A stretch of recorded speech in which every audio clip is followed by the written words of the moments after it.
What is going on, everyone? Welcome to Littleroot Lessons, episode 206. Why are you laughing? Because, I don't know. I'm having a good time talking to my friend. Is that too much to ask?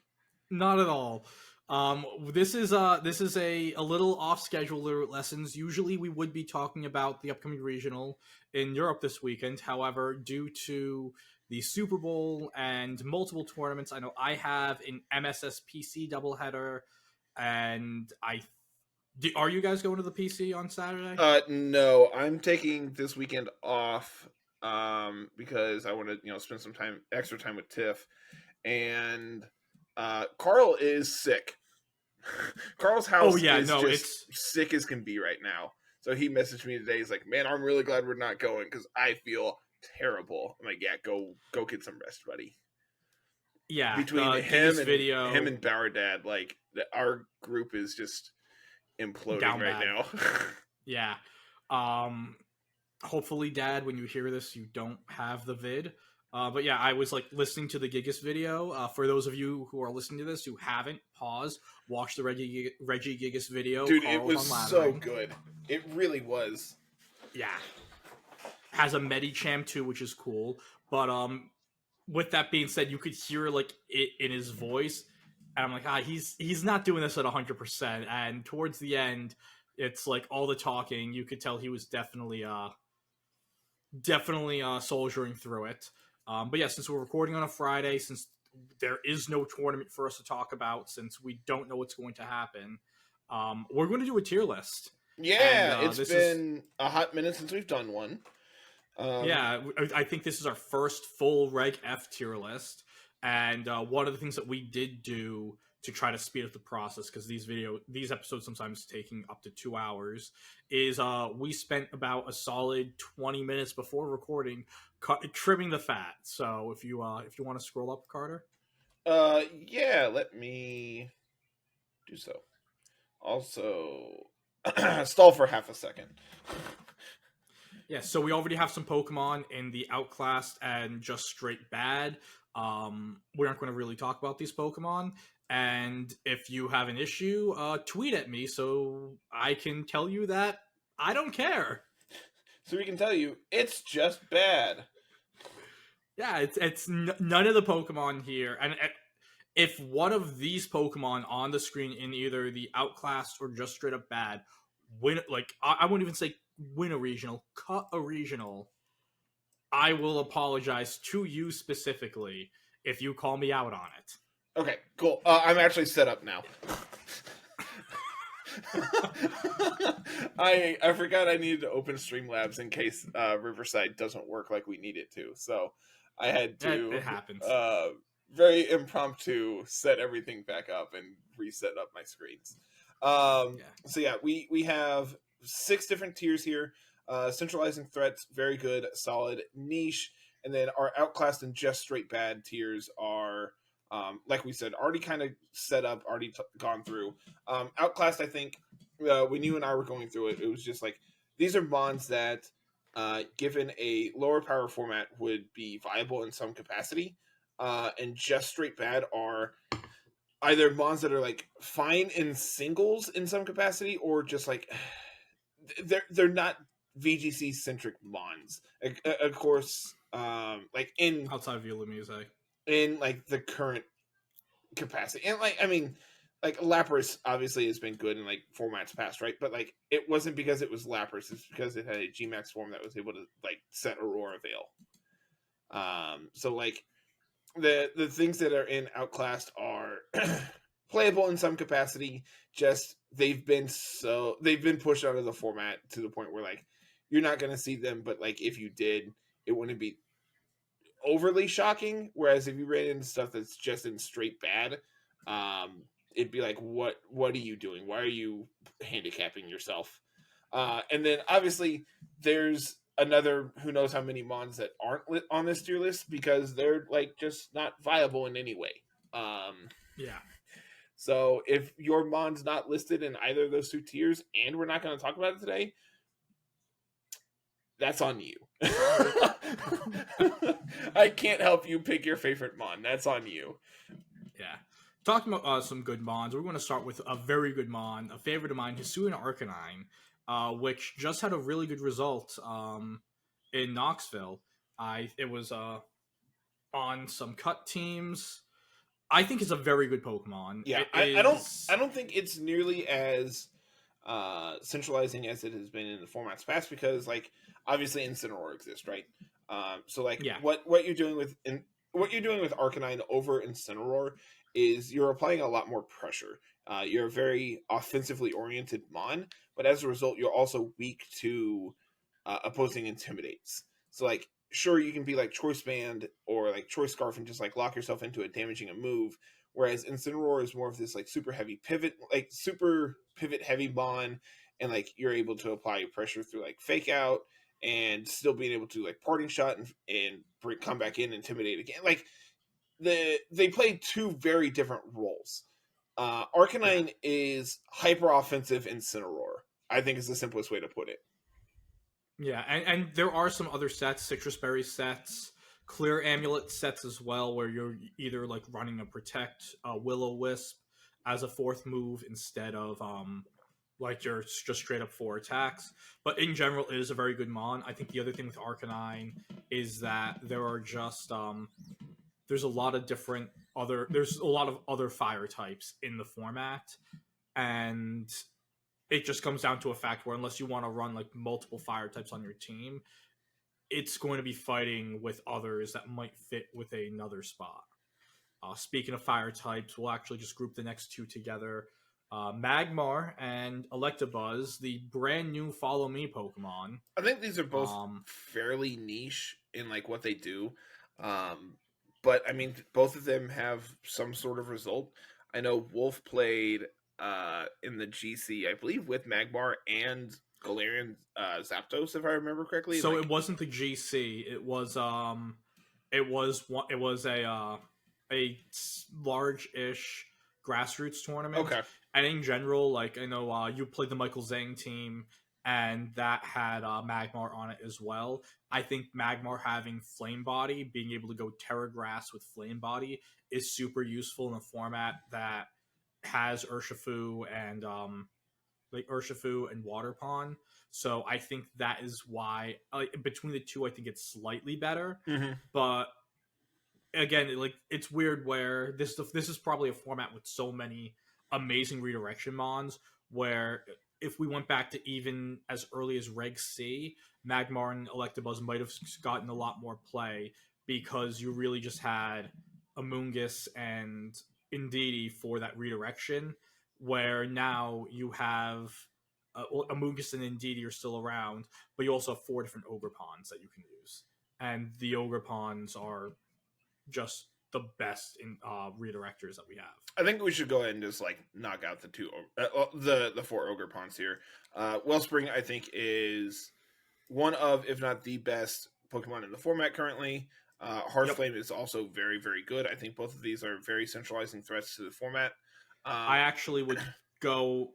I would say that Waterpon more than Heartflame. I think Heartflame's very good.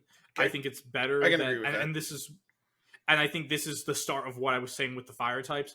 There's already two like very good fire types that put out damage that give support in certain ways, and we're going to get to more. Teal Mask is super interesting because there's this Covert Cloak superpower set that bops Incin really hard. And I learned that the hard way because I led Incin into a in a USPA match. And when I got my match review from the glorious Captain Cable, his game 3 review was, if you didn't lead Incin, you might have won that one, buddy. Are we thinking niche or are we thinking solid? I think it's solid. Okay. I think it's solid. It's a very good grass type.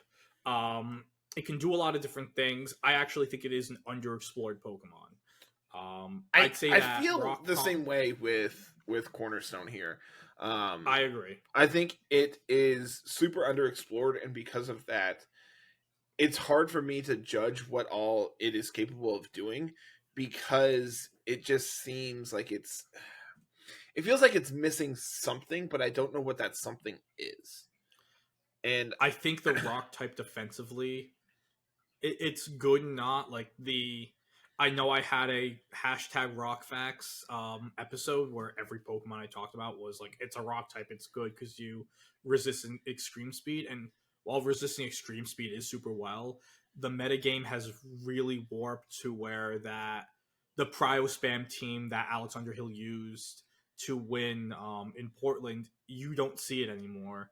And through that, being a rock type and being able to resist that extreme speed isn't as useful. I think Cornerstone is probably best on harder Trick Room teams, but again, like there's a lot of hate towards Trick Room right now due to everyone trying to counter the Blood Moon Farigiraf teams, which we saw that Blood Moon didn't it is a very, very good Pokemon. It didn't have the results in Knoxville that we expected, or at least it's been getting previously. Do you want to transition into talking about the Ursa Luna forms here, since Sure. Yeah, it's we're going off the cuff tonight, folks. I think it works. Yeah, I think Ursa Luna, I think it's solid. Yeah, I think that you don't have to devote yourself to. It's fine. Like I think it is a solid mon. The fact that you are a physically oriented mon is kind of off-putting in a format where Intimidate is still very good, but like you also hit so absurdly hard once you get your burn. The problem is if you lead it plus your Trick Room setter, like your opponent's very obviously understanding what's going on. If you don't lead it and set Trick Room and then switch it in, you have to wait a turn before you can actually do that massive amount of damage. I think that Ursa Luna itself it's fine, is the simplest way I can put it. That being said, I think Blood Moon is bananas. Like it is a very good Pokemon. I don't think it's centralizing. I think it's very good. So I think there's an argument to put it up in centralizing, because the idea behind it is the best Trick Room sweeper in the game, right? I don't think there's an argument for that. In team building, I think you have to prepare for it in some capacity. Otherwise, like if you don't have an answer to how Trick Room is going up, or like once Trick Room is up, you're going to get swept up by Blood Moon. And I think that in and of itself dictates it being a centralizing threat to the format. So I do agree with that. And again, like I was just saying, people have been really playing to play around the Farigiraf Blood Moon team. Mm-hmm. My counter argument on it, it's never been in the top 12. We've never seen it in a regional graphic. And that's why I would say I think it's like the top Pokemon of very good. I think that if you're going into a tournament and you don't have a Farigiraf Blood Moon answer, then you aren't going to do well. But it's also gotten to the point where the metagame has warped to where there's so many Blood Moon answers where it's not as big of a thing. Which is why I would say like I would lean like very good towards centralizing. As I'd say right now. I can agree with that. We could see it change. If it was making top 12s, I would definitely agree. But this came up in Dad's server where it was like someone was brought up as how Farigiraf was still in the top 12 and Blood Moon wasn't close to it. And part of it was because Farigiraf gets twice the amount of usage. I think people have realized that Pokemon, if we want to just go to Farigiraf, which is... Where is my giraffe? There we go. I think it's also in the very good, if not close to meta defining. I'd lean towards very good. Again, so, Giraffe is popping up in those top 12s like you're talking about. Yeah. And it's played on it's having day 2 staying power. It's doing more than just setting Trick Room 2, right? Like, the Armor Tail ability is absurdly good, and part of the reason why these priority spam teams have fallen off of favor. Like we saw it that second weekend tournament where was that Charlotte? Second weekend. Where did Wolf win? That was Charlotte, right? Yeah, Wolf won in Charlotte. So like that team proceeded to win that weekend and the following weekend after we saw how much priority there was in the first week. And I think because of the results that it already has, you can play Farigiraf without Blood Moon. I don't think you're playing Blood Moon without Farigiraf in most cases. And if you are, I think there are teams. You're setting yourself back in some capacity. Like, you have the size spam teams where you're doing NDD plus Iron Crown. But like, I don't think those teams are nearly as good as just like having a giraffe. Yeah, I can see where you're going. I'll put it at centralized. Yep. It is very good, and you're right. It does have the results to completely back it up. A Pokemon that sadly doesn't have results anymore is Gyarados. Again, how the mighty have fallen. I think Gyarados has become pretty niche at this point. Yeah. I still think it is better than everything below it, and I think that is why it's fine. Like, I played a Gyarados for laddering a couple weeks back now. I forget, that was on the Smeargle team if I remember correctly, and like, I think the biggest problem with that Gyarados is I didn't have Protect, which, like, oh well, it is what it is at this point. But like, I think Gyarados is weirdly unique in like being a intimidator that's also able good against the other intimidators. It's good into all the intimidators, right? Like, you have Incin, Arcanine above it, but like, you also have speed control in the form of Thunder Wave, which is really weird. Non-prankster taunt is really, really good in this format right now. Again, people are looking for Farigiraf answers. Non-prankster taunt is a Farigiraf answer. You resist Waterpon's Ivy Cudgels. You resist Surging Strikes as well. Like, those are really important. Like, and like, you resist Hearthflame Ivy Cudgel as well. Yeah. But like, why would I want to play Gyarados when I have access to Incineroar is the big thing. Well, I think the other thing as well is that Gyarados usually only runs Waterfall as its damage coverage, which means that, sure, the Ogerpon in front of you got intimidated and isn't doing a lot of damage into you, but you can't hit it at all. Yeah. And that is where it really falls down. Ogerpon, even like, so the Ogerpons, they're taking 50-ish% from minimally invested Incineroars. Like, I'm talking just no boosting nature, just 4 attack. You're going to be able to 2-hit KO a lot of these Ogerpons before they Terra. And then you have Gyarados, who is neutral into Fire Pond, neutral into Cornerstone, but you can't touch the Pokemon that was on 2/3 of Day 2 teams at the last event. Mm-hmm. Yeah. Well, let's see. What do we have next? Zapdos. You want to talk about how the mighty have fallen, man. Former multi-game format staple. I actually would go even a step further. I think it's just absolutely outclassed right now. I don't see a reason to play Zapdos. Yeah, and like, it's a Pokemon that I really like, but you got to see the writing on the wall. It's not the format for it. Yeah, I think that's the simplest way to put it. Yeah, if you want a special attacker that's electric type, we have Raging Bolt. And let's see. I think we can go ahead and talk about Dragonite, Entei, and where's Chien-Pao? Chien-Meow? There we go. I think we can talk about all three of these pretty like cohesively. I think Chien-Pao is by far the best of them. I think that this is a centralizing threat. The fact that we've seen meta developments based around this Pokemon individually, I think is like part of the reason Giraffe is now good. And I think it's the same argument that Blood Moon has, is this thing is good to the point where you have to strictly have an answer to it. The downside of that is most of the answers is, I'm going to intimidate it. That's usually good enough. I think my thing with Chien-Pao, it really fell off in the middle of the format. It did have better usage at Knoxville.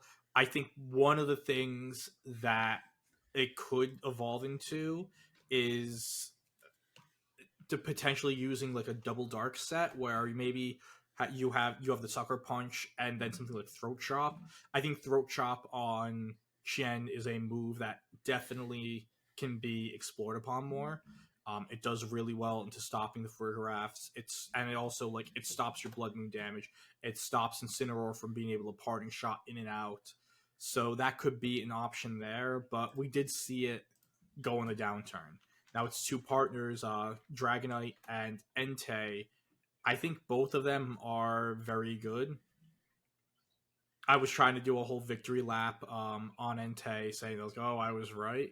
And I think while I was more not wrong, I think the words I'm going to use is I was more not wrong than initially expected. Entei's still very good. People have actually been on these Sunroom teams have been doing this scarf set with Eruption, which is very very cute. And Dragonite's Dragonite's just been very good every single format that it's been around. Yeah, I'd say they're both very good. Are we fine with leaving Chien-Pao up? Because like you have Chien-Pao, you have like the Entei Dragonite thing, but like you also have just like next to Urshifu as well, or like Tornadus to be able to really pressure your opponent. You're not dedicated to strictly being a like priority spam team, whereas like you are just a team that is usually fairly weak to intimidate. And I think having this next to like either of the Urshifu forms really just means that you're going to clap your opponent before they get to do anything. I I can see an argument to bring it down. I really can, just because like I can see it as well. These three see play together in some capacity, like A plus B or A plus C. I really think are just fine. Like it's Chien-Pao plus Intimidate proof Mon with priority, where like you have Chien-Pao plus Entei, Dragonite, Urshifu form, like it pick one. I think is just fine. And like again, you have to prep for it, but like most of the prep is just like knowing how to play against it. I don't think that for the most part, most people have moved away from like devoting an entire team spot to it. And I say that, but like Giraffe exists, but like I think that's the thing is you're playing a good Mon that's good into a lot of the format that answers what this team is doing natively. Like you're doing more than just beating up the Chien-Pao teams with Giraffe. You're really just like preventing all the priority in the format while also like being just like a huge threat in and of itself. Do we want to talk about the Urshifu forms? We can just go ahead and let's talk about the Urshifu forms. Hey, these things are really good. Talk about how the mighty have fallen. The thing is, though, this might be a controversial take, or not really, with the way it's going. I would put Waterfu in very good. You're I don't wrong. think it's. I'm gonna answer that. I'm gonna just snuff that right now. I think it's the recency bias. I think it's the recency bias. This talking, but yeah, you're right. Like. It is a Pokemon that is still, if you don't have an answer to, and that's the ability to run through you. Immediately you start talking, I just went, absolutely not. Sit down. Yeah. Like, a lot of teams have a lot of answers, though, now. I know the team I'm running in the MSS this weekend, like, I have Amoonguss, I have Waterpon, and I have Raging Bull. And so half of my team is there to just make Urshifu's life miserable. Like Scarf Urshifu, if you aren't defensive Terra, my long-necked dinosaur is just gonna give it the clap. And Darkfu, on the other hand, though, it's really, really gone up in usage. Again, we have this very predominant Psychic type Pokemon in Farigiraf that you're able to hit with Wicked Blow, and also Wicked Blow just hits really hard. Like this was a Pokemon that we used in Dynamax formats all the time. Yeah. And to do damage against Dynamax Pokemon with double HP. And I think it was more so everyone, like, Urshifu Rapid Strike was just so good that there was no reason to even experiment with Single Strike Urshifu. But now, since Rapid Strike is more balanced in terms of the metagame than in previous metagames, it's given people to say, okay, well, I now don't have to run Waterfu in order to, like, do well in the event. I can, like, experiment with Single Strike. And the light bulb went off for everyone's head. I'm like, oh yeah, this was really good. Yep. I think that Urshifu is going to continue to be an absolute dominant threat in any game that it exists. Like, until they do something different with Unseen Fist, these two are just huge threats. And I don't think there's any other way to put it. Yeah. As long as they're in the game, they're relatively they're extremely playable. Yeah. Yep. And I don't think Unseen Fist needs changed. I don't want to make it seem like that's what I'm saying here. I do. No, I'm going to say I do. I don't think it needs to change, but if it happened, I wouldn't be upset about that, is the way I think I'm going to say it. Just make it work like Max moves or Z moves into Protect. I think that's the simplest answer, is like make it reduce damage if they Protect. Yeah. It's literally that simple. And and we know they can do it because they've done it before in multiple games. I know the next Pokemon we have up here is Jumpluff. Do you want to just group all of these Sunmons together? Yeah, we can pretty quickly just put, like, all of these, like, mediocre Weathermons in one tier. I think, like, Jumpluff, Torkoal, Pelipper are all pretty niche. I'm going to argue Pelipper because there is a the Arcaludon Baxcalibur Rain team that did T16 multiple regionals, and that was a Pelipper team. I think Pelipper is a solid Pokemon. Again, being able to resist Ivy Cudgel, having Tailwind, it works on a very, very good comp, and it's a comp that we know has results. So I would argue that Pelipper is solid. Its top ranking at Knoxville was 95.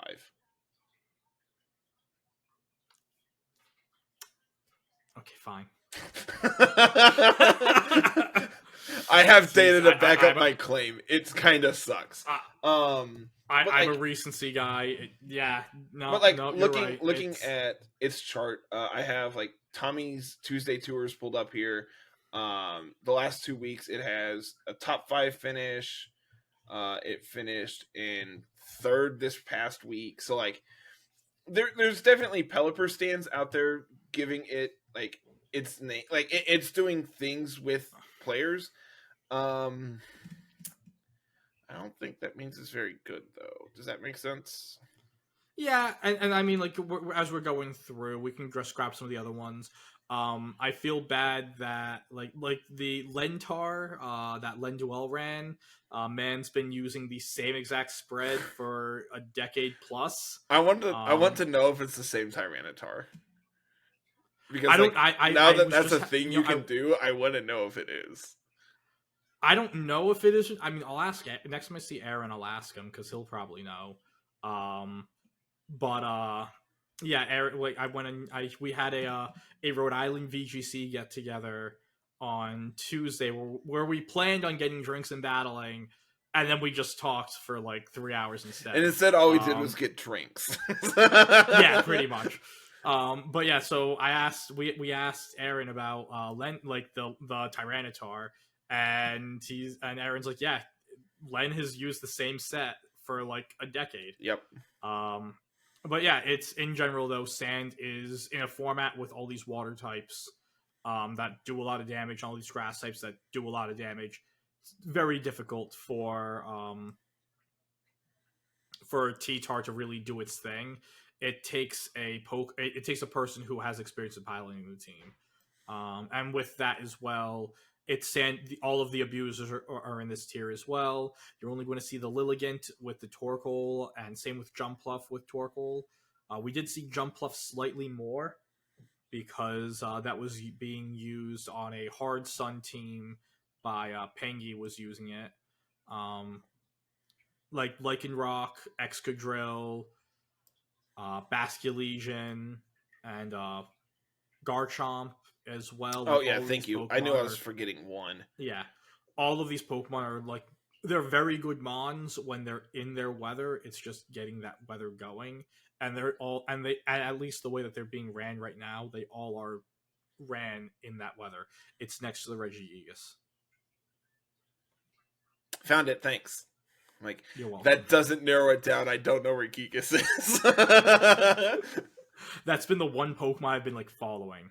So yeah, I'd say like in general, like hard weather right now is niche. Oh, you forgot. Honestly, both Ninetales as well. Oh, thank Third you. row in the middle. Blizzard spam is fine. I Aurora think Veil's just difficult to get up when everything outspeeds you. It's hard to set your screens before you get hit. Yeah, throw in like the weather from Torn, and again these other weather teams. Like right now, they're niche. I do think that there is a lot to explore with both Sun and Rain to make those teams do well. I know that we have had good Rain results. Sun results, I think, are going to come at some point, but we don't have that like top cut like in a major yet, and maybe we will. But as of right now, it leans more niche. Are you going to be upset if I move Walking Wake into niche? No, I won't. Okay. No, because I think Walking Wake is well. Let's get on to the Proto Sun Pokemon. Walking Wake is a Pokemon that everyone was super excited for because everyone thought it'd be really broken. You and me both, man. It's just too frail to do anything. Which is absurd. Like, I love this thing. I really do. And it might just be the singles players in me talking, but like its stats are really good, man. Like 99, 91, 83 bulk, 125, 129, 109 speed. Like it's nothing to scoff at. It really is a good statted mon. Remember when, like, I'd say, like, I don't know, 30, 40 minutes ago, before we hit record, and you said we should make one of these tiers would be awesome if Flutter didn't exist? I know I joked about it, but, like, that's the hard truth here, right? Walking Wake is the poster child of it. And it's not even that, it's the fact that the two most popular Pokemon are Ogerpon Wellspring, who can go +1 on defense, who you can't hit super effective with your, like, actually it's 4 times resisted on your stab. Your stab is absorbed thanks to water absorb. Yep. Oh, I even forgot. The water absorb as well. So it's like, could you Draco it? Sure, but you're going to Draco it and then eat it, and that's if you go first, and then you want to eat a Moonblast from Flutter, which is the second most. So then you have to go like Terra Fire or Terra Steel. And if you go Terra Fire, then the Ogerpon is just going to bonk you. Yeah. It's so close to being good. And it just, the problem is I don't think there's ever going to be a game where it exists and Flutter Mane doesn't. Like, there could be. If they're bringing back the Paradox mons. Oh, actually, no, you're right. They're both Paradox. Like, that's not happening. If they're bringing back the Paradox mons, they're going to bring back all of them, right? Like, they're not going to nitpick which ones they choose. We could get like old takes exposed in 2.5 years. Oh yeah, 100%. That's what's gonna happen. Is Gen 11? Gen 11's gonna have just like the trio of old, like the old the Paradox Legends trios, and no other. And then like people are gonna be like, "Man, you all are idiots. Remember when you said this?" I'll be like, "No, that was 6 years ago. Of course I don't remember that." It's like. Oh my, we're going to be in our mid-30s in 6 years. Thanks for ruining my life. Oh god, I'm going to cry after this episode. I might cry on it. You think if I cried on camera, they would pay us more? No.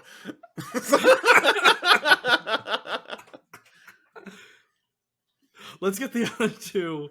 Let's bang out all of the remaining past Paradox Legends, and we'll go to the future Paradox Legends. Raging Bolt and Gouging Fire are amazing Pokemon. I think they're great. Both of them. I Bolt, love both of these. When Raging Bolt was announced, my first thought is I need to see Entei. That's all I kept saying is I don't care about anything else. I need Entei to look and be good. Like I wanted to look cool and be good, and they just delivered so well. It's not what I thought. I thought they were going to go like more Triceratops. I really wanted a Triceratops, but I'll take it. But like in general, it was good. I do think both of them though. I wouldn't put them in the. Maybe Raging Bolt is approaching the centralizing threats. I don't think Gouging Fire is. I think again it's solidly in the very good. Gouging Fire. If I've mentioned this before, if you're a New England VGC player who has played during Regulation F, you have either mained Blood Moon or Gouging Fire. Gouging Fire, according to Lab Mouse, is number 9 in usage. It's 9. Ooh. Once again, I'm backing my stance up with data. Okay, I mean, I can go with it. I can see a world like the Gouging Fire support teams are very, very consistent. There's a lot of them. I played Howl Gouging Fire today next to Dodrio, and it was awesome. I'm so excited for that video to go up this week. It was so cool. I have a few friends who, actually one friend in particular who is addicted to clicking the move Howl. They listen to the podcast every now and again. They'll know who they are by saying this, and I was like, just play it. Actually, they're finally doing it tomorrow. We're both playing the same team, and the team we're playing does not have Howl. But yeah, the Howl Breaking Swipe with Heat Crash and the Burning Bulwark, it's very good. Yep. It's very consistent. And then I forget what video Bolt. It was. There was a video I recorded a couple weeks back where I had Gouging Fire on it, and I'm just like, man, there's a Rillaboom on the other side. I'm going to click Burning Bulwark, and they're going to fake out me. And it happened like 4 games in a row. It's like, I can ignore that now. It doesn't do anything. Burning Bulwark is so sick. I love it. And for Raging Bolt, people at the start, they really weren't figuring out like what set to use. There were these, honestly, in my opinion, there's like 5 sets running around for it. Yeah. Well, there was like this, but I think the set 2 run is the Assault Vest set. With an Assault Vest, this thing doesn't die, and you have Snarl, which is really good into Blood Moon. It's honestly really good into opposing Raging Bolts. Thunderclap is just one of the best moves in the game right now, being able to hit Urshifu super effectively on a priority attack. And then like Draco Meteor, like there's your nuke. It's an insanely good Pokemon. Just don't like.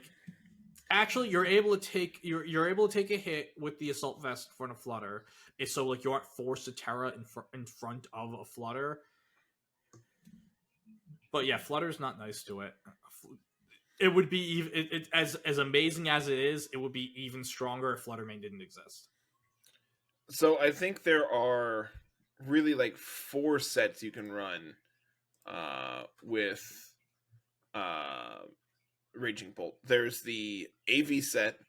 There's the booster set. There's safety goggles, which is fine. And then there's the lefties Calm Mind set. Those have fallen off pretty hard. The lefties Calm Mind set's a bad set in my opinion. I think it is now. I think in the beginning of the format, it was just like, oh man, this thing can really clap really hard. If it would get the boosts, yeah. And then people remembered, wait, I don't have to take a turn to set up. I can just have booster on it. Honestly, Life Orb is super good on it as well. I do think Life Orb is overtaking lefties, and like it hasn't yet, but I think there is a chance that Life Orb becomes more popular than lefties on it. Just looking at the data here, it's not. So the last tournament, let's pull Knoxville. just under 5% life orb, 11% lefties. So just over twice as many. 60% were assault vest. So it's no Assault Vest is the set. Yep, it is. Jess brought it up to us, my building group, in about a month ago or so. And then she helped Sohaib build, and Sohaib almost cut. Want to say it was Portland. Yeah, he almost got Portland with it, and then everyone said, "Yeah, that's good." No, he was right, and we're just gonna do it. Like it's a Pokemon where if you haven't tried it yet, you definitely should. Moving on to the other Paradox Legends, we already put Iron Leaves where it belongs. The trash. Yeah, it bad. Very Boulder bad. is. I think Boulder's pretty outclassed, if you want me to be honest. Boulder is outclassed. Okay. Iron Crown, though, this thing is. Iron Crown's pretty solid. I think this is pretty solid. It is. Unironically, it's what made Armor Rouge completely outclassed. I don't think Armor Rouge is actually playable anymore.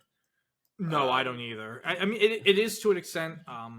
If you're going for that classic hard Trick Room, like Psy Spam, Armor Rouge is more of a play. You could see like Armor Rouge with Ursaluna Hisuian as the Ursaluna Hisuian being the physical attacker for Trick Room to go with Armor Rouge's special attacker in Trick Room.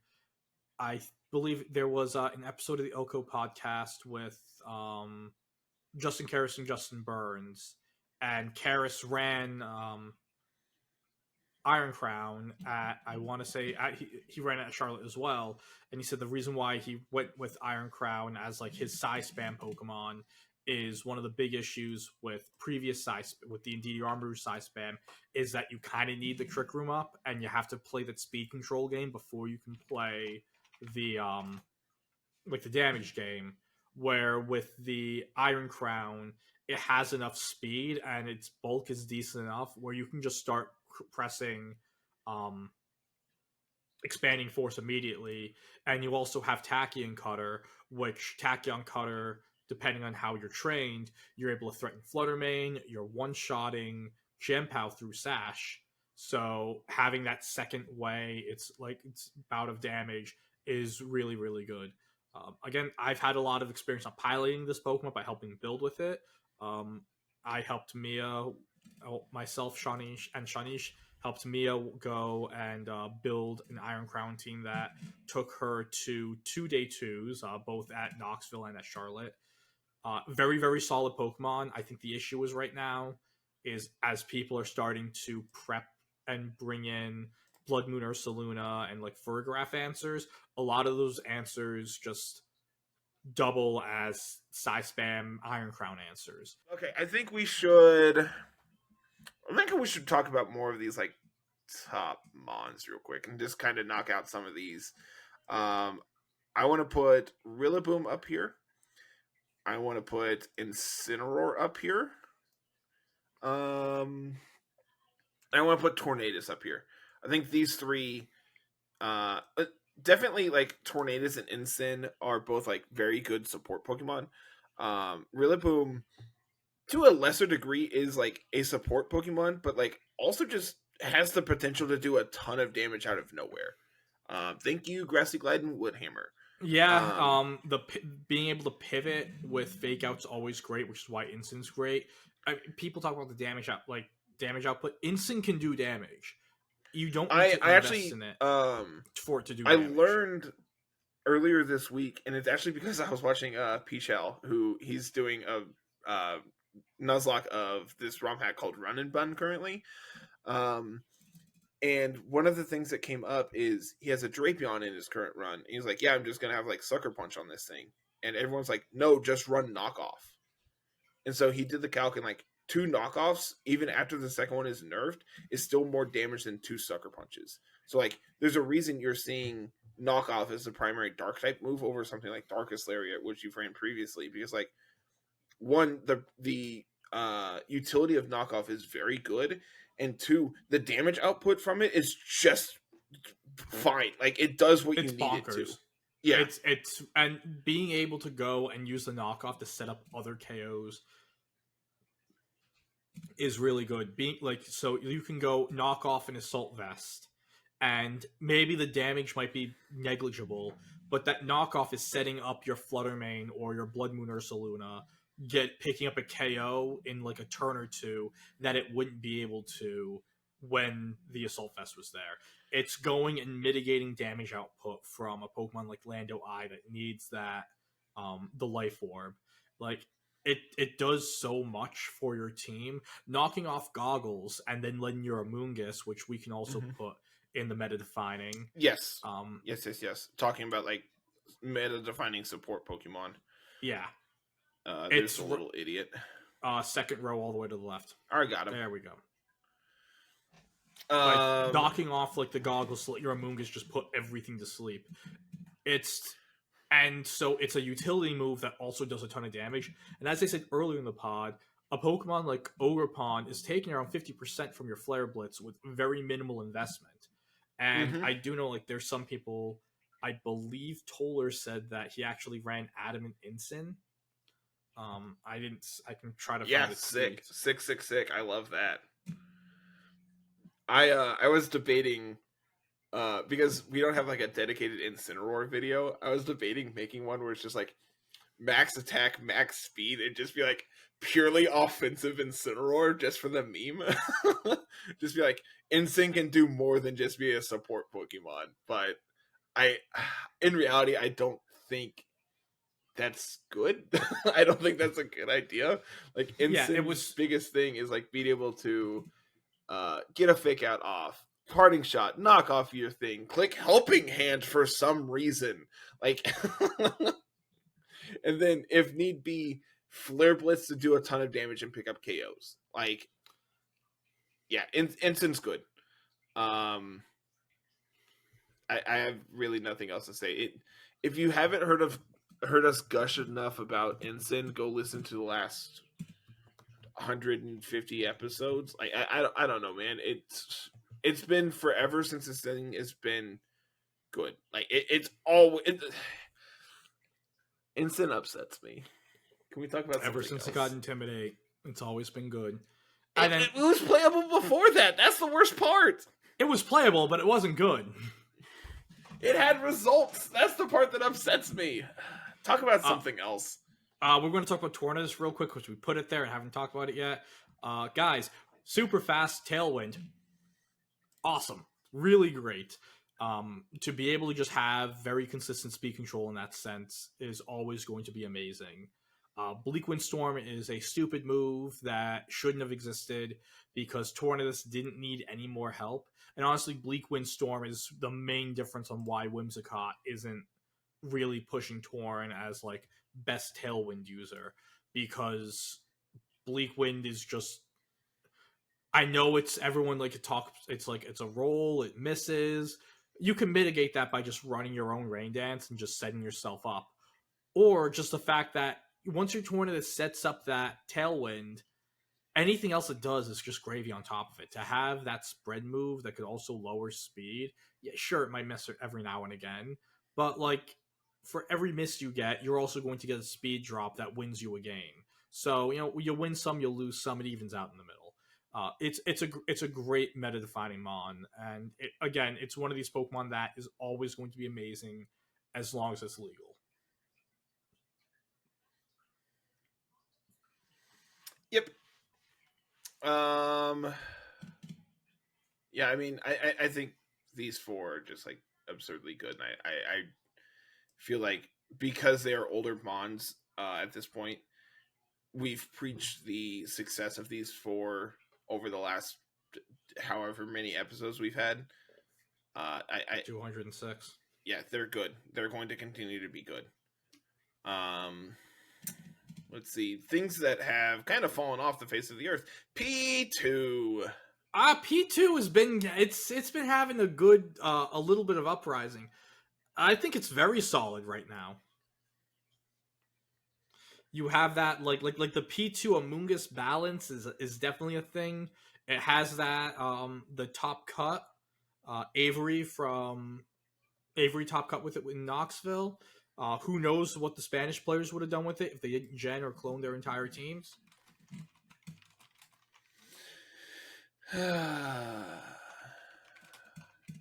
Yeah, I think it's a different type of setter than the Farigiraf.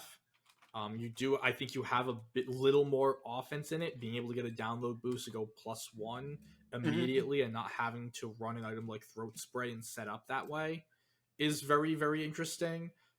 Terra Blast being stab all the time is cool, and Ice Beam is really good support, like complementary coverage. Being able to hit into these Dragon type Pokemon, Tornadus, Lando Eye, being able to hit all of them like that. I think that's pretty useful. Yeah, I agree. It's interesting, right? Like, it's a mon that has historically been very good, and I think the big thing now is Trick Room's not as good as it's been previously. And on top of that, you have competition, like you said, in normal types that set Trick Room. as like weird of a niche as that is, it is, right? Like the whole like I'd have 2 nickels, which is, not a lot, but more than you'd think. Yeah, 100%. There's a third normal type that can set Trick Room. Actually, there's 4. We can go to the Smeargle. Third. Yeah, that was what I was thinking of, and I'm like, oh wait, Indeedee on this list too. Yes, Smeargle and Indeedee. I think Indeedee is solid. I think it's a great pair with the Iron Crown, and Smeargle is a niche mon. It's not the threat that everyone thought it was going to be. Like the demise of VGC didn't come by putting Smeargle back in the game. Smeargle is... Well, they had the Moody nerf and the Dark Void nerf kind of put Smeargle in its place, along with the fact that when it was finally added back to the game, it was added in not in base decks, but in as close to like national-ish decks as possible. And so the power level was at least high enough to counteract Smeargle. Mm-hmm. Smeargle losing Dark Void is like the biggest thing that ever happened to it, and I am very glad that it's never going to happen again. Yeah. Speaking of Trick Room, since we are on this Trick Room route, we have some few other like Trick Room based mons: Hatterene, Cresselia, Dusclops, Bronzong. I think Hatterene, all of them. Let's see where Cresses. There's top also row. Gothitelle. There is also Gothitelle. Where's the stupid little ghost? Oh, right there. I was going to say, there we go. I played against the Dusclops today. It got clapped. I think they're all niche at this point. Yep. Gothitelle notably does have some other extra like utility, having access to Shadow Tag. So like if you're trying to do Perish Song things, like obviously Gothitelle's one of, if not the only mons that like you can actually reasonably do that with now. The problem with trying to Perish Trap people is Ghost types are immune, and you know what the best mon in the format is? A Ghost type. And honestly, let's just go to that Pokemon. And this is, in my personal opinion, I think this is the last meta-defining Pokemon that we have on this list. Annihilate. You sicko. Bramblecast? You know exactly who we're talking about. We're the stupid. It's okay. It's right next. Okay, go there's 5. Dragapult. It's right next to Kingambit. You're literally right over it. Oh, Lord. Do not edit any of these out. This is the best part of the episode. Not us actually ranking the Pokemon, but me talking about what's good and not. It's just me telling Carter where his Pokemon are. Look, I can't read. How do you expect me to be able to see Pokemon? They're pictures. They're pictures. I didn't go to school for words either, but I can look at a picture. I don't know. Like, we aren't going to get too much into Flutter Mane. It's I don't want to talk about Flutter Mane anymore. I am though. Flutter and Wellspring are the girlfriends of They're straight of Red girl F. bossing. Yeah, they are girl bossing. All they're doing is just winning one event after another. Ignore the fact that totally didn't run a Flutter Mane. But yeah, it's amazing.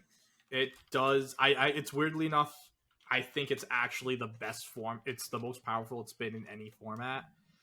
Because of all the new dragons added, it just does so much damage into those dragons. You have these booster speed sets. You have the spec sets. Even some of these spec sets are getting cute, where it's like specs with Perish Song, specs protect, specs taunt or misty terrain. Like, it's such an amazing Pokemon, and it does so much for your team that in the grand scheme of things, you have to have a really, really good reason not to use it. Yes. Yeah. You had to have an incredibly good reason not to. So do you want to do the remaining Paradox Mons, or do you want to do the Ghost types? I pulled a bunch of Ghost types up here. Let's do the Ghost types. All of these, I think, are towards niche at this point. I'm saying Dragapult's niche. It's probably going to figure out a way to win an event. Brambleghast is a Pokemon that is really, really good when the format is set up for it, and then really, really bad when it's done. Unplayable otherwise. And sadly, we're leaning towards the unplayable side. It is a very fun Pokemon, though, and if Tornadus does tick up and somehow gets more usage again, then maybe it becomes more usable. Am I missing any Ghost types? No, we got all the... Goldengo. You lied to me. This thing sucks. I said Goldengo. I completely forget that.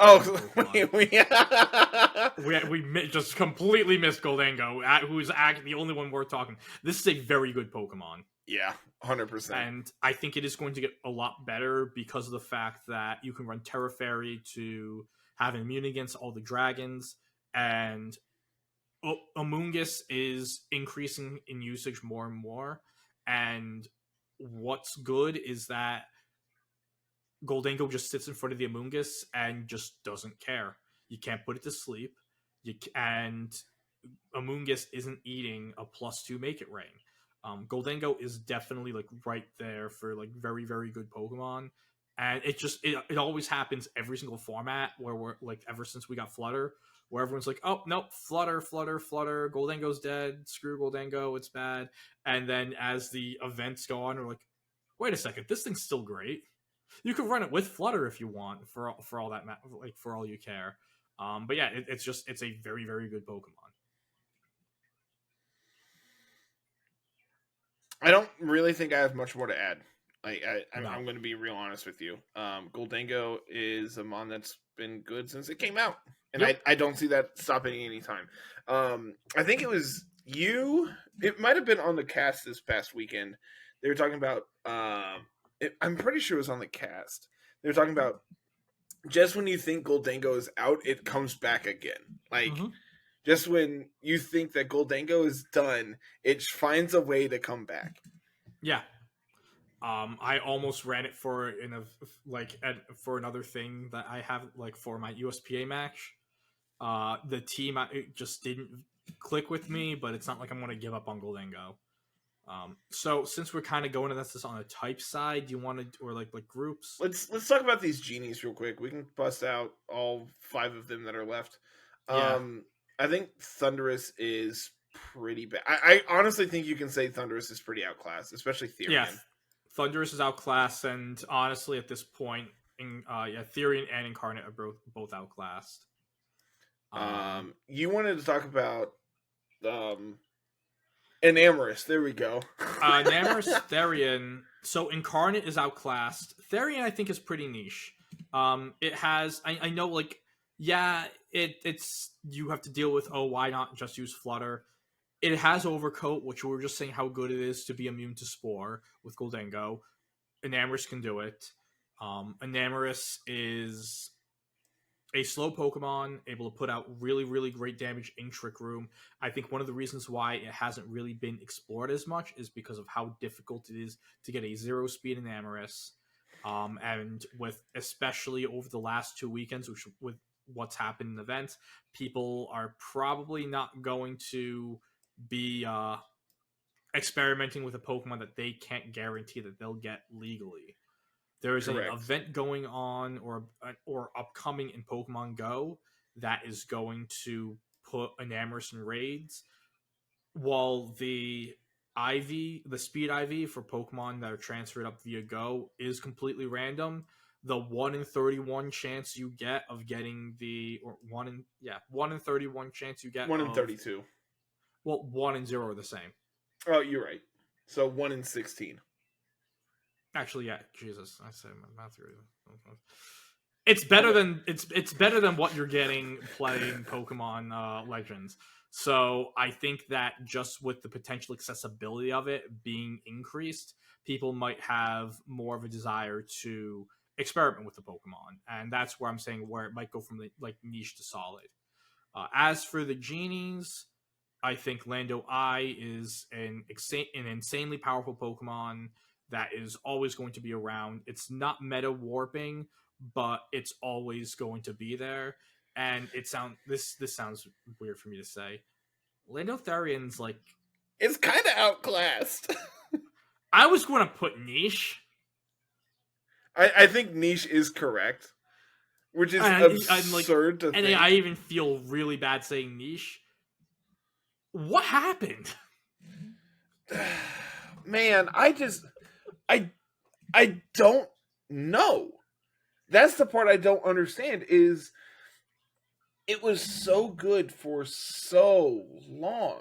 Its entire career. And its highest placing in Melbourne was 82. Its highest placing in Knoxville was 99.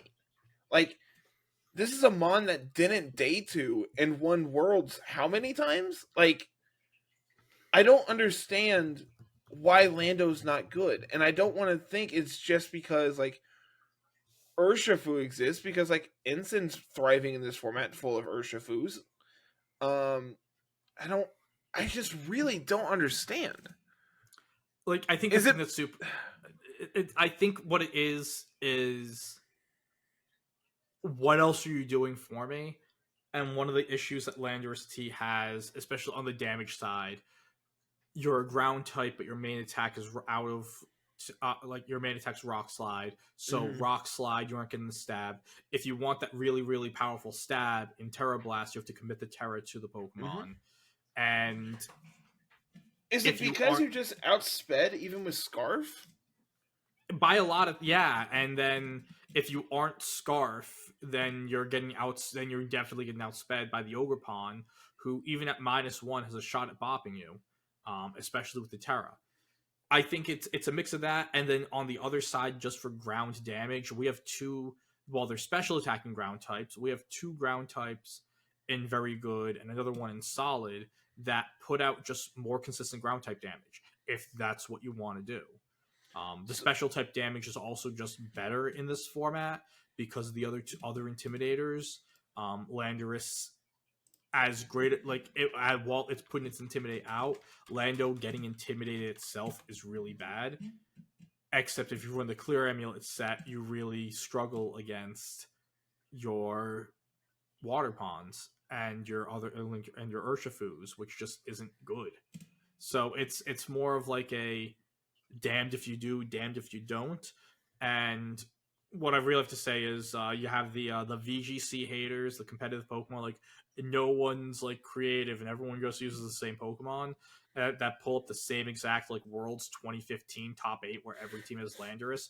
If you told that person that Landorus Therian actually isn't good anymore, it might blow their brain. Landorus isn't played. What do you mean? Yeah. Not the one, well, I mean it is, but just not the one that you think of. Yeah. I know we have some singletons down here that don't have a home. Clefairy's niche. It's fine. It exists. Friendguard's still really good. Yeah, Friendguard's good. Friendguard Follow Me is just is really good. I think Terrakion is pretty outclassed, actually. Yeah. The times of Terracotta are long gone, I think. Screamtail, I think, is incredibly niche at this point. Yeah, it's Screamtail's niche. Okidogi's niche. I think Alolan Muck is a meme. This thing is outclassed. It's had some decent results. I actually think that it's has niche. it. I'm pretty sure it made top 16 at an event. I'm looking. Galarian Articuno, highest placing in Charlotte. It was 743. Wasn't it top Charlotte? 9 in Liverpool. That's what it was. Liverpool. Top 9 in Melbourne. No one brought it to Knoxville. It doesn't look like. Yeah. I think it's niche enough. I'm not going to argue. Yeah, this thing is actually seeing play, which is not something I anticipated. Let's Freezing Glare is cool. Having multiple forms of Speaking Trolls cool. Other things, like I'd say Regigigas is niche, Alolan Muck is a meme, and if you run the Alolan Muck team, you deserve what happens to you. Exactly. I just no remorse.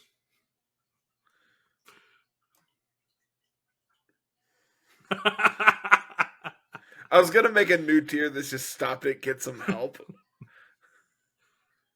We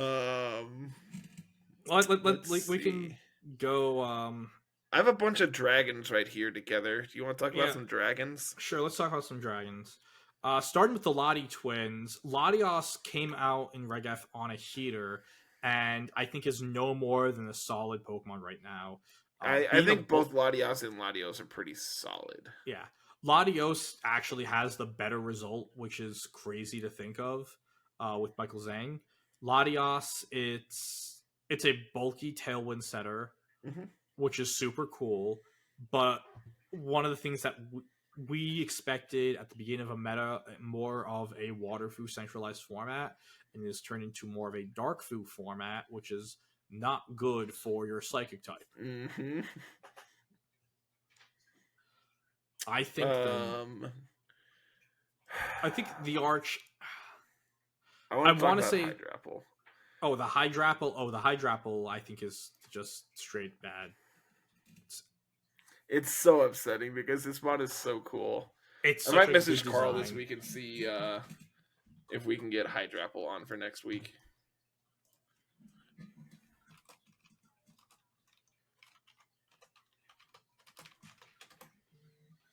Let's see. Did you die again? No, I'm right here. No. Okay. I was just letting Carl know that you did reconnect. Talk about the Arch.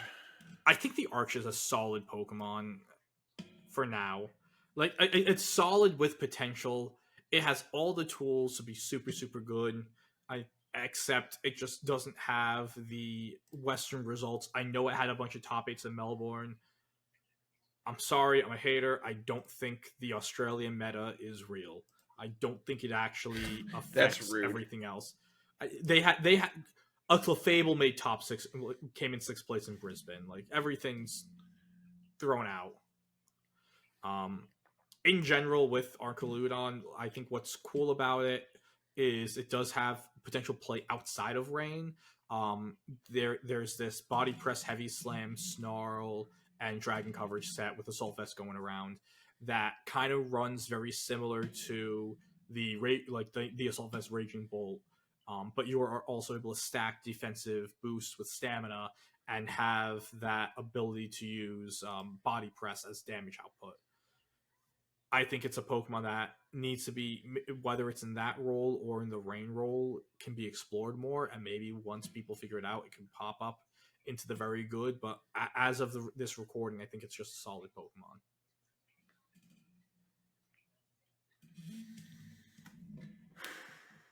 What else do we want to talk about? Oh, we're on a dragon. Let's get these remaining dragons. We have Komo is like fine. It's solid. Problem with Komo is Flutter Mane exists. Yep. Well, I mean, yeah, but you do have the Iron Head set, which does well. I think another Pokemon that's more niche, honestly, something we almost put in outclass, is Salamence. And I think it's niche because I feel like it has some good resists, and there is a world where it's fine. But again, it's just I think people need to figure it out. Mm-hmm. What else do we have? We You have want to talk about your boy? Mauun. Put the stain on your face. You know what you did.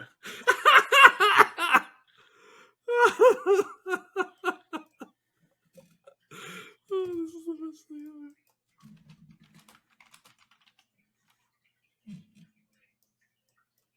Just for you.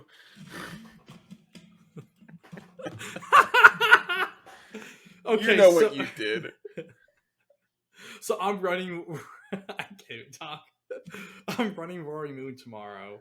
I'm running the Dragon Dance set that's been popping up on balance teams. It's a very. I think right now it's a very solid. I would call it a solid Pokemon. I don't think it's very good yet. Roaring Moon does have its downfalls. It's a Pokemon that I feel like you really need to support with redirection, with fake out. But once you can do that, it's looking at all of these top threats. A lot of these Pokemon are just falling down to a +1 attack booster, acrobatics, or knockoff, and it's just getting the Roaring Moon into that position might be a little more difficult, and you need the experience to get that.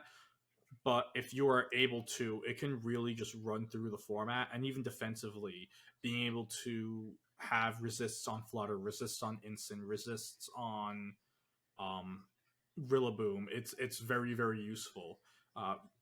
Going Terra Flying and having immunity into Earth Power.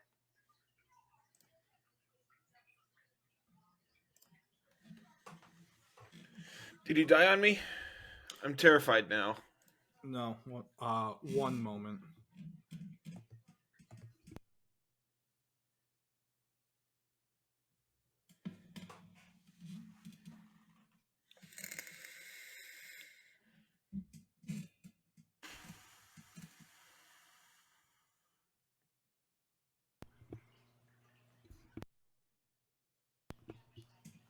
Okay, we're good? I don't know, are we? Yeah, we are. Sorry about that. Okay. Sure, man. Wait, did I mute or not? Yeah, you did. Okay. Yeah, you're gonna have to do a lot of editing. We're sorry. No, not we. Oh, Carl, love you, buddy. Feel better. Back to Pokemon. Okay, well, Matt.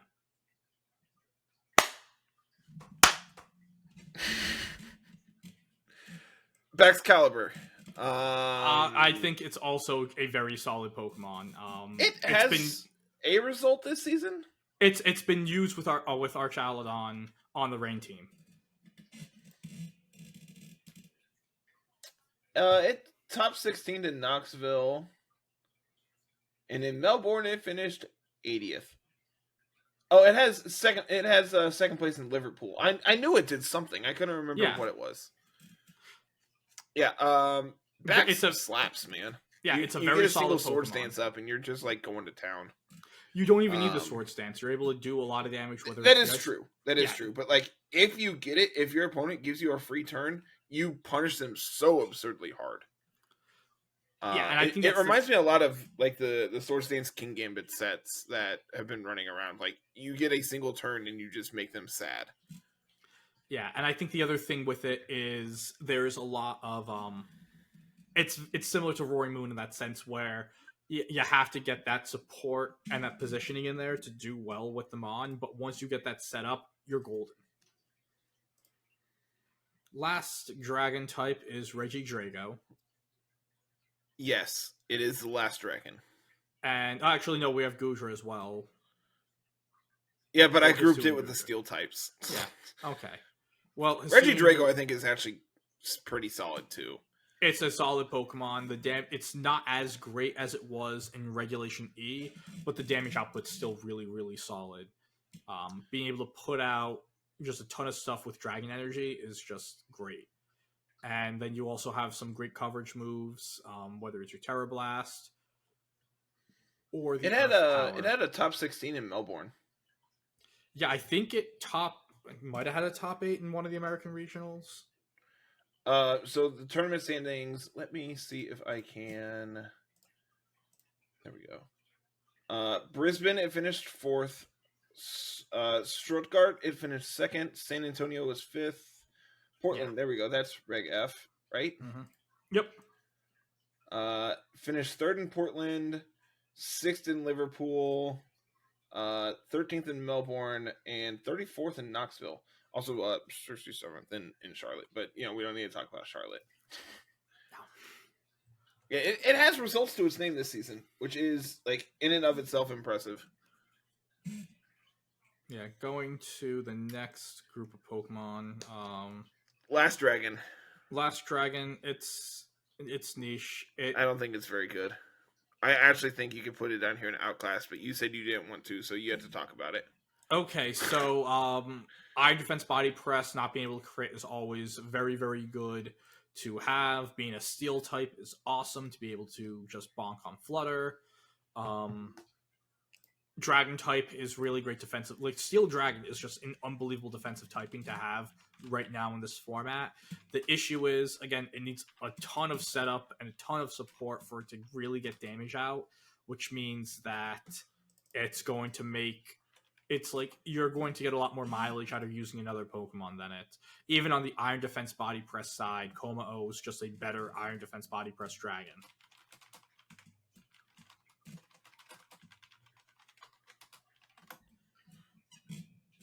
All right. Water types, steel types. I got some dark types we can talk about. Well, actually, we have some miscellaneous. Let's go talk about Weezing real quick, because we have some miscellaneous ones at the end. No, those are poison types. Those are grouped together. Poison types. Well, then we have a fighting type with the electric types. Or is this fighting then electric? See, there's fighting. Okay, we have two groups. We have the electric and we have the fighting. Take your pick. See? Now it's even. We can talk about the bug types. Let's talk about the bug type. Yay. Let's talk about our two bug types. Araquanid is a niche mon. I thought it was going to be super cool. If this Pokemon was if this was in base decks, it Araquanid plus Trick Room Setter would have been unbelievable with the amount of damage that Araquanid is able to put out with the water bubble boosted liquidations. It's just that we're introducing it in a Nat Dex format, and the damage output is so great that the bulk is so great that the damage output is actually not as good. And then honestly, our other bug in Volcarona, I would also lean towards that niche. The redirection's great. It's a redirector or a setup mon, or both, depending on how you want to run it. It's just, and Flame Body is always going to be an amazing ability in a format dominated by a lot of physical attackers. But again, it's a Pokemon that you need to build your team around to an extent, and you're just going to get more mileage out of other Pokemon. All right, if we're grouping the electric types together, that leaves exactly Zapdos as its own fighting type. We have an ice type here as well, and a fairy. Oh wait, no, fairies were grouped together. Let's bang out some sequences on the bottom. Let's just knock these out. Yeah, Zapdos niche. There's a lot of interesting sets. Being Defiant Mon is really great. It's a great Scarf Mon as well, and with the Scarf you might be able to outspeed Flutter depending on if they're boosted or not. But you still have to Terra in front of the Flutter Mane to live a Moonblast, and that just makes it difficult. Mamoswine, my baby boy. Just use Chien-Pao. It's a better Pokemon it's a better ice type. It is sadly it's outclassed at this point. It's not straight up bad. You're straight up bad. You're straight up bad. Do I need to bring back the bad tier? Do I need to bring back the get some help, Angelo? I'll do it. I didn't say my ooh and again. Oh, now I did. That's it. Wheezing. Wheezing, I think, is really good, but I don't think it. I don't think Wheezing. I think Wheezing is solid at best. Yeah, and even then, it doesn't have any results. That's the biggest thing. Is if Wheezing was more widely played, I think it would have the results, but it's not going to be. Is the big thing. Let's see. It has.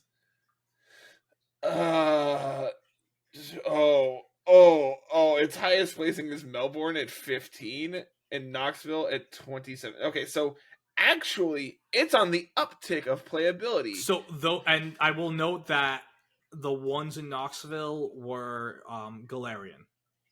No, I'm looking at Kanto.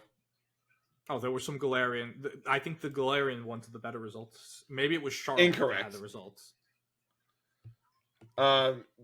Galarian had an 18th in Liverpool, and then everything else is no day 2s. But Kanto Weezing has 2 day 2s in Melbourne and Knoxville.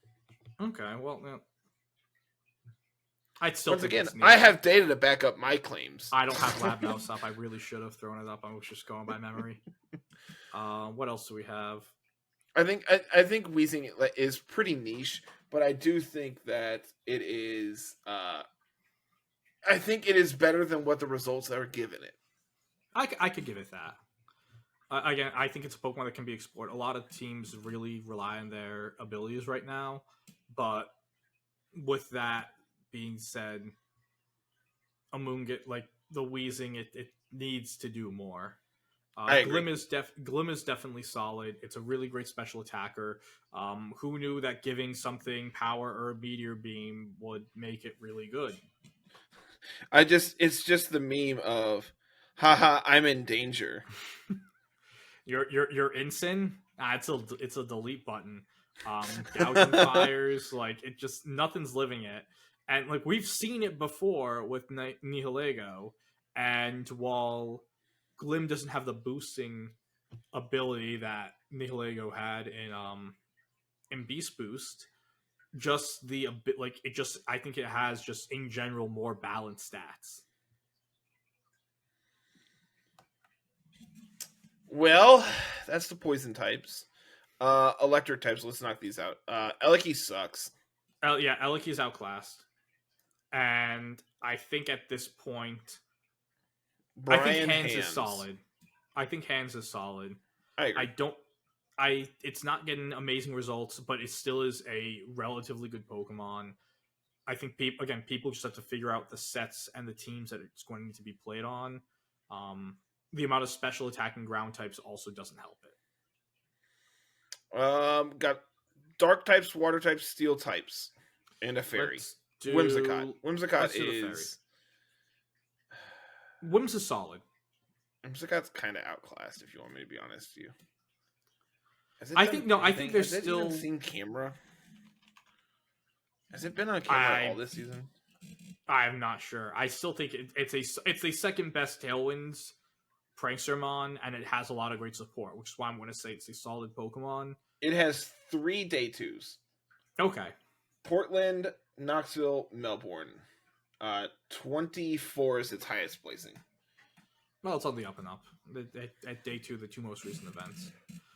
For this case, I will say that the Australian meta is real for this only. All right, let's bust out some of these water types. Dozo, I think, is still pretty solid. It's not what it once was, but it still claps. Yeah, the Dozo team's always going to be good. Going down some of the other ones, Milotic, Gastrodon. I think Milo's pretty outclassed. Yeah. There's better Gastro. water types. I think Gastro will be good eventually, but right now it's not its time. No, it's niche. Same with Primarina. It's pretty outclassed. I think you could put Prim in niche. Being a water fairy type is always going to be good. But I also agree. Fine into the Urshifu format. The problem is you have a water type that doesn't care about it. Yeah, that's That also water. boosted special defense. Like the top 2 Pokemon in the format are special defense walls, and the fact that like you can't hit one of them with one of your stabs is like a big problem. Yeah, I but think like, it's pretty outclassed. Yeah, okay. About to put your baby in there. Suicune. I think it's interesting. Niche. It plays the role of the bulky Tailwind setter. You have Snarl to mitigate damage, which is super cool. It's one of the Pokemon that still gets Scald, which is awesome. So you can go and do like your Tailwind, Scald, Burn stuff, and then you also can't be faked out, which means that it is a very consistent way of getting Trick Room up. Not Trick Room, getting Tailwind up. First time I've ever done that one. But again, it's like I think Fiona did play. I think she top 16 with it at Knoxville, and so we actually saw it on stream. But in general, it's not there yet. So it has 2 day 2 finishes, Portland and Knoxville. Otherwise, its highest finish is Melbourne at 149. Yeah. But so the day 2, I think the big thing as well is this ain't it. It's not right now, and again, you can't hit Ogre. But in general, though, I think on a team that does pack a lot of Ogerpon hate, and you want that more bulky Tailwind setter, it's right there. Iron Bundle, I honestly would lean niche with this one. So it's really weird, right? Like the problems that we have with Flutter Mane and Ogerpon, like aren't solved by booster, like by Iron Bundle, right? But like Freeze Dry hits for 4 times super effective damage into Ogerpon. I know, which is not anything to be scoffed about. Like you hit Water Fu, you hit Raging Bolt. The problem with Raging Bolt is it outspeeds you. Thanks, priority. This is a conversation that Carl was having on Discord earlier in the week. Is like, why aren't people playing Bundle? And the correct answer is, it's very team specific of like what you need to pair it with. Yeah, and I think the other thing is I think it's starting to become a Pokemon that's really good in theory and not as good in practice. It finished on that 9th place team in Knoxville. Len, and it worked like with that team with Len, it did work really well. But again, it's like it has to play the right role on the right team. And then, so before this past weekend, it did not have a day 2 this season, and then it day 2'd both regionals this past weekend. Well, maybe maybe it's going. Maybe it's on the up and up. Do you want to put it? I'll put it in solid if you want to put it. I think it's pretty niche still, but I do think come a month from now, I could see this being a solid, if not very good mon. Okay. Well, all right. So that's the water types. Steel or Dark is what we got left. Let's do Steel. Metagross, and this is actually going. Metagross is better Scizor, which we have in Outclassed, I think. So it's niche. Yeah. I think Registeel and Heatran are also in niche. Heatran, I know it was an absolute monster in both Regulation D and Regulation E. It's just that the way that the meta has shifted, there's a lot of stuff that really just breaks through Heatran right now, namely the Ogerpon. Yep. So that leaves our last Steel type, which is also conveniently a Dark type. Look at this transition. I know. This is a very good Pokemon. I fully agree. In Kingambit. Kingambit, it is, it's Gouging Fire's best friend. You have the Black Glasses Swords Dance sets, the Assault Vest sets with 4 attacks, your 3 attack safety goggles sets. It is just a very, very good Pokemon. And it's easily the best Defiant Pokemon that we have in the format right now, which, when you have all of the Incineroar running around, is really, really great to have. Big agree. So this leaves a bunch of Dark types. I think we can just pretty much throw Goltrez in. It's pretty... outclassed, if you want me to be honest. I would lean towards outclassed. I was thinking, I was thinking about this during the Knoxville stream because they had a Chi-Yu on stream, right? Like, man, I really wish Chi-Yu had like some good dark move besides like Snarl and Dark Pulse. I'm like, man, why did they give it like Fiery Wrath? And then I'm like, oh no, that's absolutely insane. I'm so glad that doesn't exist. Imagine Scarf Chi with Fiery Wrath. What are we doing? I haven't got to tell anyone this, and I'm glad it's you that I get to feel safe with enough to tell this. It's like those intrusive thoughts memes. It's like my intrusive thought is what if I turned Chi-Yu into like literally everything would just turn into Chi-Yu like speed ties. And who got their flinches? It would just be miserable. We might as well rank it right now. Chi-Yu is a very good Pokemon. And not only is it very good, I think it's on the up and up. It's again, it's one of those things like people are so focused on the water types that are in the format that they forgot how much damage Chi-Yu is not only able to do itself, but is able to, well, it helps enable happen, whether it's the Flutter next to it, honestly, like Raging Bolt, making those Thunderclaps do even more damage. You now have a special Chien Knight version. I think what did I call it? I called it Raging U, the Raging U combo. Like you can just do it with that. Let's go to the other Treasure of Ruin, the final one that we haven't ranked, and Tingles is niche. This needs to go and get some help too, just for that. Tingles? Yes, you know what you did. We aren't putting it in freaking like, you know, like the green leotard. We could, but we aren't. Why are people playing Jugulus? Bulky Tailwind setter that also works as a Snarl spam bot. And Air Slash is super good into hitting Ogerpon. It is day 2, 3 of the last 4 regionals. Yeah, and then I know you had Aaron, both Aaron Trailer and I believe Aaron Zhang 6-3 with it at Charlotte. Brendan Zhang did well with it as too.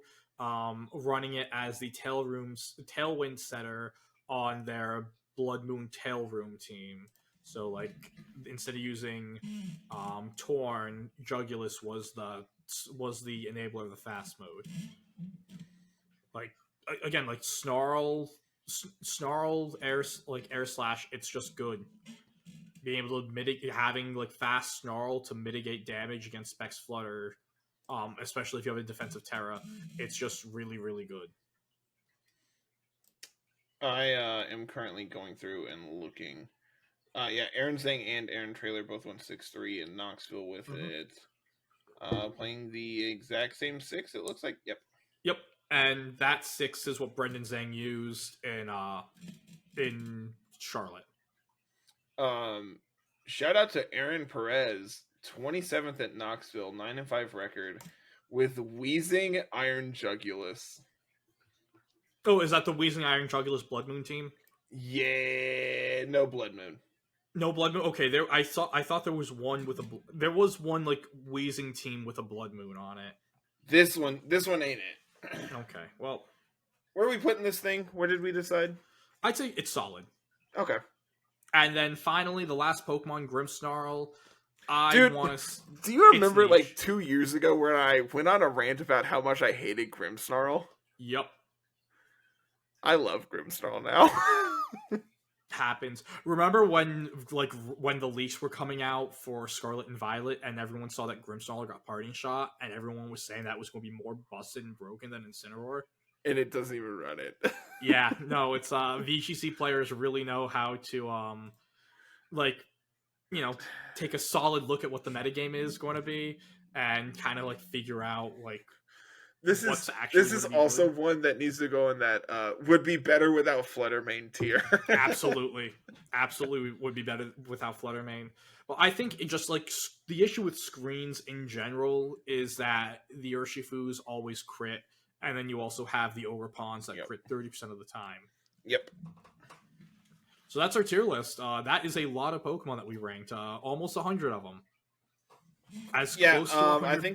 I think the list that we narrowed it down to was 99, and Yep. then I mean, granted, there was still some that were just like, all right, this can go here, this can go here, this can go here, and this still was 2 hours. Yeah, well, yeah, but no, I think the 2 hours also counts for, like, you know, all the prep before. But yeah, this is where we're at, everyone, and so we hope that you like, you'll give us your thoughts on it. Did we get a Pokemon wrong? Is there a Pokemon that you didn't think of as like super powerful until we talked about it? Let us know your thoughts. And with that, are you doing the outro, or are you going to? No, I don't do that anymore. I did it for 100 and some episodes. I don't do that. Okay. Jay said I was like fine. It's not going to be fine. So do we just not do an outro if Jay's not here? Is that how this works? No, I got to do it. We're going to power through it. Listeners, I'm sorry. Thank you very much for joining us and spending time with us during the tier list episode. You can, if you want to spend more time with us, please watch our YouTube videos. We have a ton of, like, we're doing 2 laddering videos a week now with a rotating cast of characters coming in and playing their teams. It's not just you, Jay and Carl. At some, I haven't seen you. It'll happen at some point. I will believe that when I see it. If you want me to do a laddering video, like and subscribe and comment. Angelo, do a laddering video. You can also find the podcasts on Spotify, Apple, wherever your podcatchers are, Google Podcasts. Not Google much longer. I was going to say, like, if you're on Google, appreciate it while you have it. And while you're there, give us a 5-star rating and leave us a comment while you're at it. You can follow us on Twitter at LR Lessons. You can also support us by being a patron and joining our Patreon. $10 patrons get a shout out at the end of the episodes, just like the fabulous duo of Johnny Bravo Sr. and Papa Swish. And if Patreon's not your jam, you can also become a supporter on Discord, which you can join our Discord server, link in the description, and give us and support us there, just like Smeargle does. Very, very graciously. And I think I got it. I'm not gonna lie, I wasn't listening, so I'm just gonna... Yeah, it's like at the end of episodes when you did, and I was like, oh, I can just skip to the next podcast.